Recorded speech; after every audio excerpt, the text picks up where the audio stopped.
Like it's nothing. Just shot my dog. She should have hit my mama. Your mama hit her first. She did. She hit Boone first.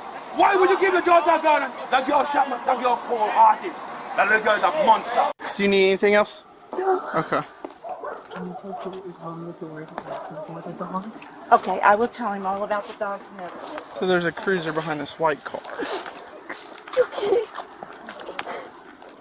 During a neighborhood barbecue, a verbal altercation between Lisanne Rogers and Lucretia Isaac escalates into a full-blown physical fight. The tension reportedly stemmed from a spat over social media posts. As the altercation becomes physical, both parties exchange blows while still hurling insults at each other. The tension is far from over. Keep your eyes peeled for what's coming next. One of the women manning the grill, LaShun Rogers, ends up getting into a verbal altercation with another woman named Lucretia Isaac. Now, reporting indicates that there was seemingly bad blood between them. This might have all been, by the way, over social media, of all things. So what happens? Well, the confrontation eventually turned physical, with both women apparently landing blows. Lucretia Isaac's 10-year-old daughter, stepping into the fray, takes a handgun out of her mother's bag. In a stunning turn, witnesses recount how the child loaded the magazine, chambered around, and then fired at Rogers, tragically resulting in her death at the hospital. This shocking moment led to intense legal and moral questions about responsibility and the environment in which the child was raised. You won't believe how the community and police react to this, so stay tuned. Isaac's 10-year-old daughter allegedly took a handgun out of her mother's bag, aimed it at LaShun, and then fired a shot. In fact, the Orlando PD said witnesses had told them that this little girl loaded the magazine into the gun, loaded around into the chamber, and then opened fire. Shot the gun. Crazy. EMTs, they rushed LaShun, who went by the nickname Bone, to a hospital, but she later died. Police treat Lucretia Isaac as a barricaded suspect, setting up yellow crime scene tape as the neighborhood tries to comprehend the violent event. Amid the chaos, confused and distressed family members of the victim seek answers about legal repercussions and procedures, underscoring the community's struggle to make sense of the tragedy. Brace yourself. The courtroom scenes coming up next are a doozy. Now, when police got there, they treated Isaac as a barricaded subject. They cordoned off the scene with yellow crime scene tape as loved ones tried to comprehend what had just happened. The mom and the child.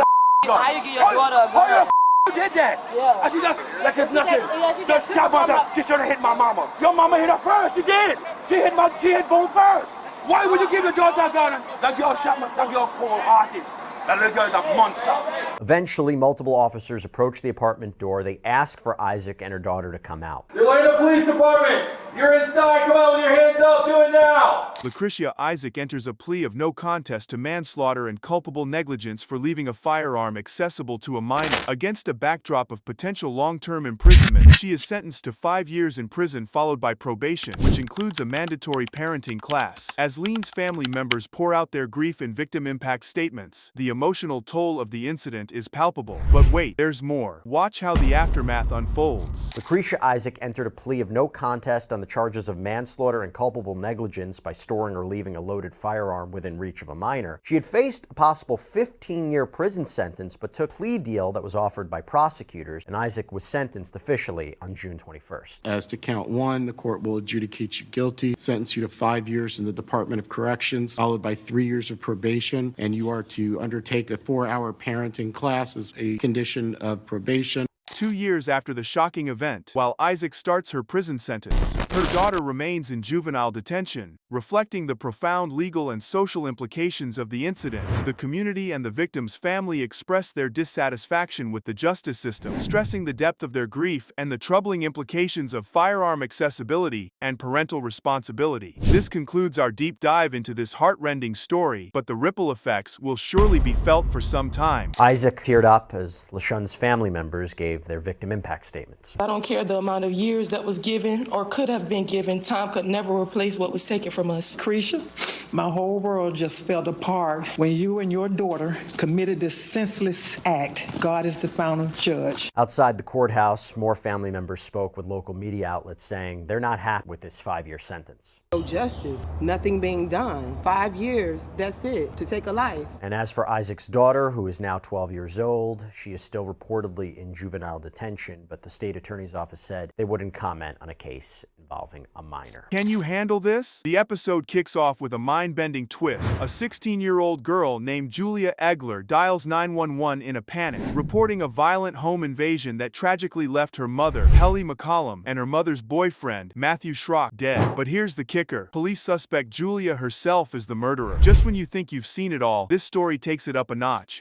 A 16-year-old girl calls 911 to report a violent home invasion that left her mother and her mother's boyfriend dead. Guess what? Authorities say it's this girl who's the actual killer. We unpack the gruesome details and evidence with juvenile defense attorney Michael Gott. Welcome to Sidebar, presented by Law and Crime. You might want to sit down for this one. We dive into the chilling details of July 7th in Palm Bay, Florida. Julia tells a tale of hiding with her pooch, while a supposed burglar shatters their peace through the sliding back door. She only emerges to find her world turned upside down and quickly rings up the cops. What the police uncover next will make your jaw drop. All right, I want to lay out this story for you. So it's July 7th out in Palm Bay, Florida, and police respond to a frantic 911 phone call. 16-year-old Julia Egler places a call to 911 and reports a home invasion. So police, they race over. She apparently meets them outside, where she said that she and her dog had hidden in her room when a burglar broke into their home through the sliding back door. And by the way, just to note, although Egler is a minor, we are going to use her name because of the nature of the crime and the charges that she ultimately faces. Buckle up. Here it gets thorny. As detectives step into the crime scene, things don't quite line up with Julia's break-in story. Her bloody footprints are all over the scene. Glass shards on the corpses suggest a staged entry, and the absence of an intruder on home security footage raises major red flags. Hold tight, because Julia's about to spill some serious beans. She found her mother, 38-year-old Helly McCollum, and her mother's boyfriend, 22-year-old Matthew Schrock, dead. But here is the thing. When detectives entered the home to investigate, the evidence didn't match up to this home invasion story. There were bloody footprints from her shoes all over the house. Glass from the slider was on top of the bodies, and the home security camera video didn't show anybody breaking in. Guess what happens next? In a shocking turn, Julia allegedly spills the beans during a tense interrogation, detailing a gruesome sequence of shooting her mom and then turning the gun on Matthew as he tried to flee. Running out of bullets didn't stop her. She then grabbed a kitchen knife and continued her rampage. And if you think that's intense, wait till you hear why she did it. She apparently said that she broke into her mother's bedroom, stole her .38 caliber revolver while the couple were out. Then she went into the kitchen where she grabbed a chef's knife and waited. When the two came home at around 10:30 p.m., she claimed she greeted them in the kitchen, the gun in her hand, the knife in her pocket, as if this was a horror movie. She said, "Welcome home," and then she claimed she shot her mother multiple times, killing her. Then she allegedly turns the gun on Matthew, and he apparently pleaded for her to stop. He tried to. You're not going to believe this twist. We delve deep into the why. Julia's motive reveals a complex web of familial discord, including her struggle with her gender identity and disapproval of her mother's much younger boyfriend. These revelations paint a picture of a deeply troubled relationship that met a tragic end. Stick around. The Legal Eagle weighs in next. What could be the motive behind what is truly a brutal, premeditated crime? It's kind of hard to comprehend why a daughter would kill her own mother, but what makes it even more confusing and disturbing is the disconnect between that and all of the Facebook pictures of the two of them seemingly to be best friends. So clearly something more was going on here, and Egler told police what it was. She had some apparently long-standing conflicts with her mother. She disapproved of her mom dating a man who was 16 years younger, and there had been apparently disagreements about Egler's decision to change gender. Let's switch gears for a legal lowdown. The dialogue shifts to courtroom strategies with juvenile defense attorney Michael Gottel dissecting the crime's brutality and the twisted psychological underpinnings. He ponders the defense's possible moves and the effects of Julia's age and mental state on her trial. Up next, we're diving into what this could mean in the courtroom drama. The sheer brutality of this crime is kind of hard to fathom, because not only did this 16-year-old kill her own mom, but then she stabbed her mom's boyfriend almost to death. That's the allegation, and then finished him off with a bullet. Now, clearly, she has some of these issues with her mom, and as has been reported with this relationship. And there, of course, are a lot of teens who get angry with their parents, but anything like this you've seen before that would push someone to do something like this, it's kind of hard to make sense of. And now for the courtroom conundrum. The chat continues about the upcoming legal battle, highlighting the stark differences between juvenile and adult courts. The stakes are high as experts debate if Julia will face the harsher realities of the adult legal system given the severity of her actions. Next, we take a quick detour for some words from our sponsors. It's a crime where it's it's kind of shocking. It shocks the conscience that she would lay in wait for her mother, for the mother's boyfriend, armed with both a gun and a knife, stab and shoot them, and then try to cover it up. It's kind of an unusual case. It has a lot of elements to it, and I can see some potential defenses as well. You know, I've covered cases before where the perpetrators, so the alleged perpetrators, stage a scene.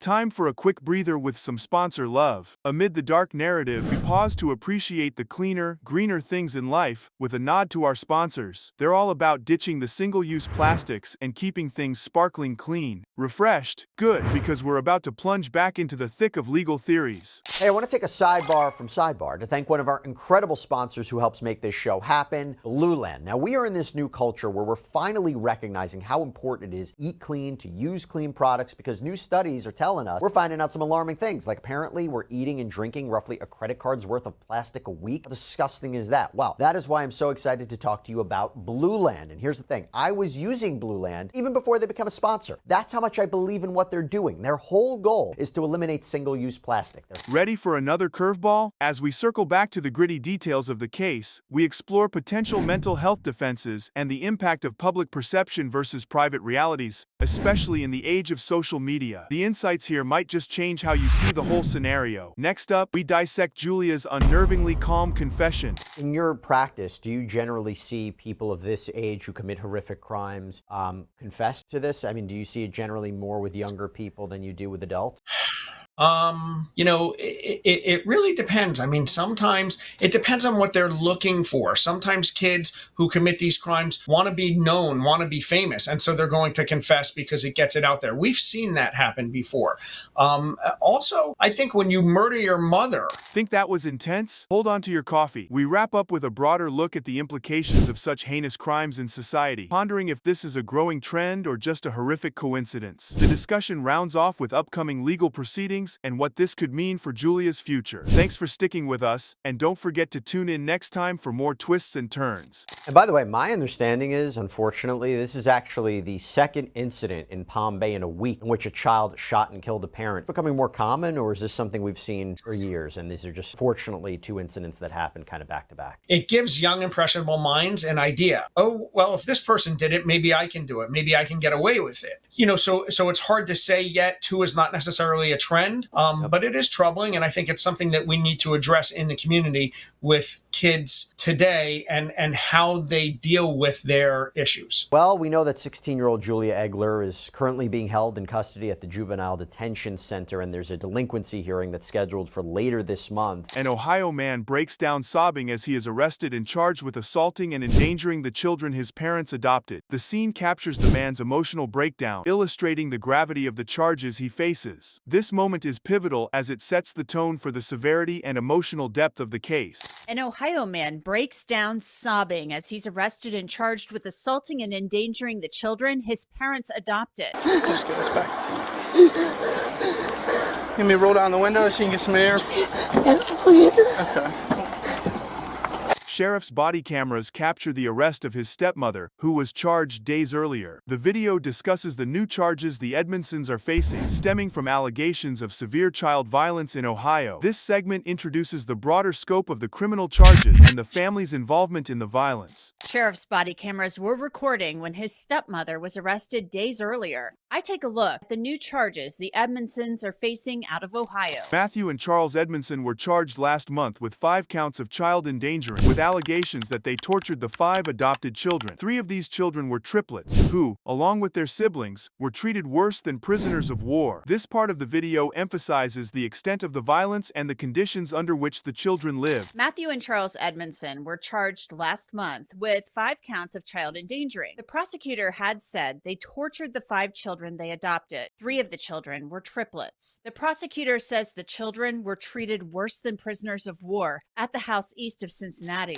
Deputy Bailey processes a suspect, revealing the ongoing investigation started with a sexual assault complaint in August 2022. It's noted that Charles Edmondson met his wife in a gay chat room and later engaged in criminal activities with one of their adopted adult sons. This segment links past intimate violence allegations with the current child endangering charges, adding layers to the character of the accused. The police report documenting the investigation, which started with the sexual assault complaint in August of 2022, claims that Matthew Edmondson told detectives her husband Charles wasn't bisexual, but that they had met in a gay chat room. Charles Edmondson has been in prison serving time for sexual battery. The prosecutor said Edmondson had sex with an adopted son who was an adult at the time, but the grooming had started much earlier. Clermont County prosecutor describes the adopted children's living conditions, saying they were often locked in a basement with a cold concrete floor, sometimes without a mattress. The children were monitored via a video and audio system, which the parents used to communicate and further control them. This description paints a stark picture of the cruelty involved in the case. Clermont County prosecutor Mark Tacalvi told me he felt the Edmondsons tortured the 5 special needs children that they had adopted. They would be placed in the basement. There was a bed in the basement. It was a cold concrete floor.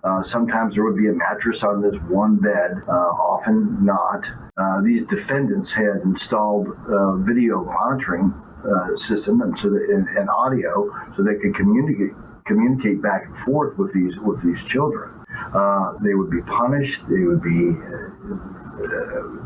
The segment outlines the legal intentions moving forward, with the prosecutor aiming to seek the maximum possible penalty due to the nature of the violence uncovered. This statement underscores the legal ramifications for the accused and highlights the severity of the charges. We intend to prosecute this case and seek the maximum possible penalty. Now, to be clear, the alleged abuse of those 5 adopted children was discovered while the investigation into the sexual assaults was underway. Bailey Edmondson, a 20-year-old son of the accused, is arrested on charges of felonious assault and child endangering. His arrest shows the familial spread of abusive behaviors and implicates another member in the ongoing violence within the household. This moment raises questions about the extent of family involvement and the dynamics within the household. Earlier this month, just a couple of weeks after the Edmondsons were charged, their 20-year-old son was taken into custody. 20-year-old Bailey Edmondson faces 2 counts of felonious assault and 4 counts of child endangering. The sheriff says the charges stem from mental and physical abuse inflicted on the children in the home. Now remember, these are all young children. The triplets were between 6 and 8 years old when the alleged abuse occurred. The other siblings were older but younger than 13. As Bailey Edmondson is led to a police cruiser, he asks an officer to inform his family about the situation, showcasing his emotional state and hinting at the personal toll of the arrest. The officer's handling of the situation also reveals the procedural aspects of such arrests. Do you need anything else? No. Okay. Can you tell what you're telling the board about the dogs? Okay, I will tell him all about the dogs and everything. So there's a cruiser behind this white car. Okay.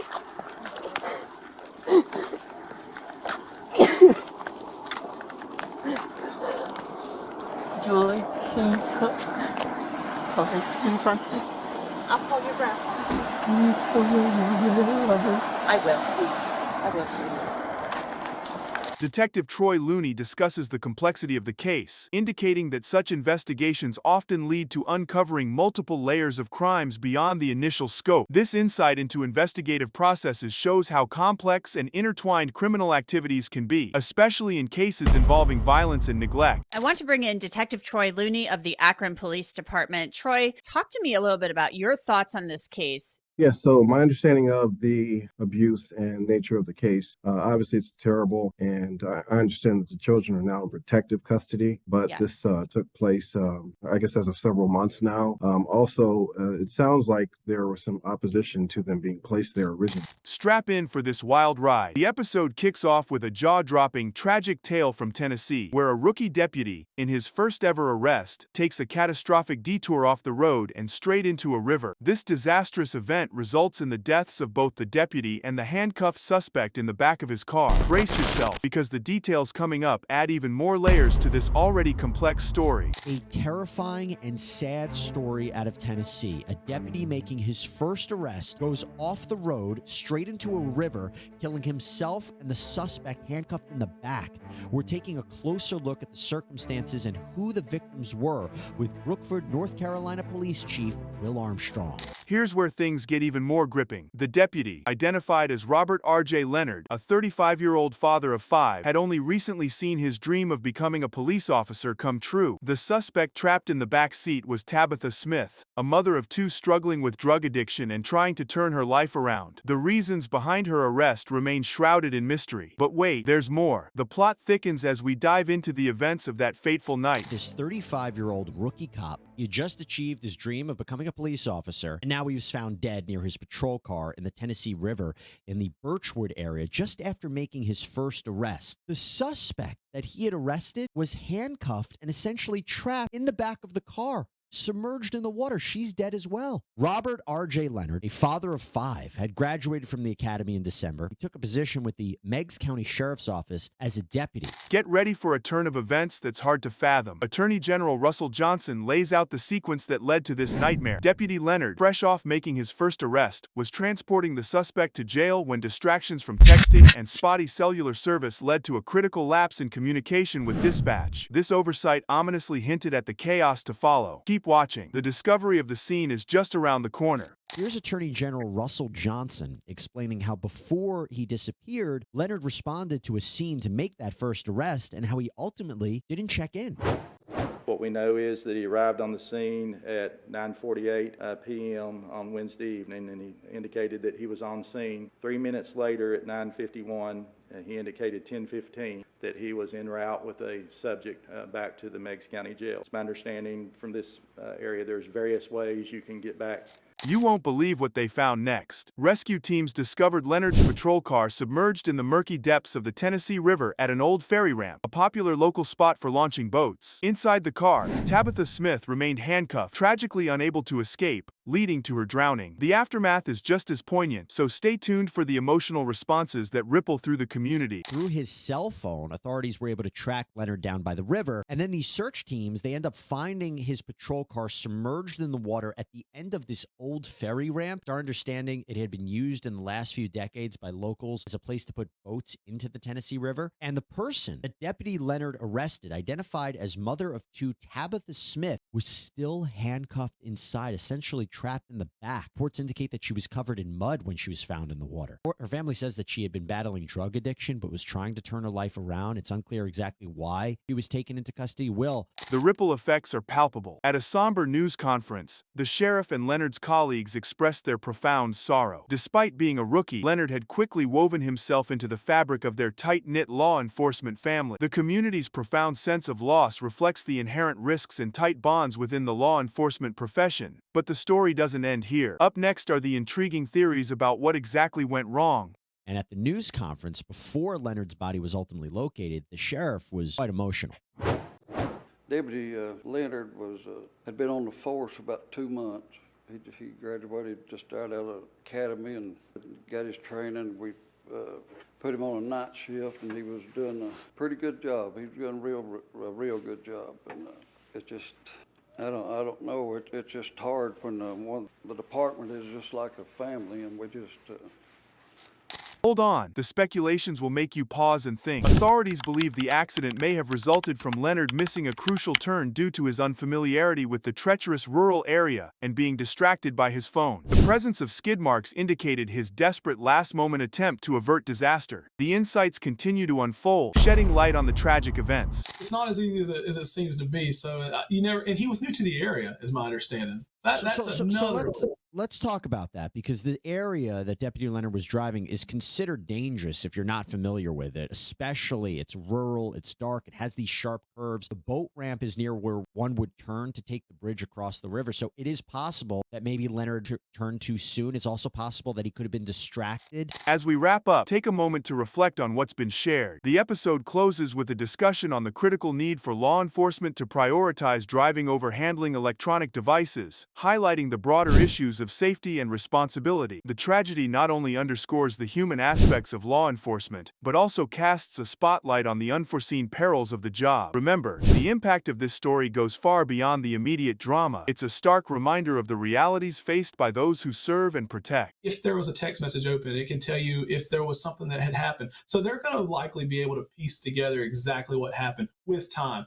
These reconstructions that will come back in place this accident, they'll be able to give you a better time frame in what it was looking like at the time as far as his cell phone and the electronics based off of the airbag control module, based off of the airbags going off, based off of the skid marks and just the speed. And they'll be able to have a better understanding. I think time will just allow that as they continue their investigation.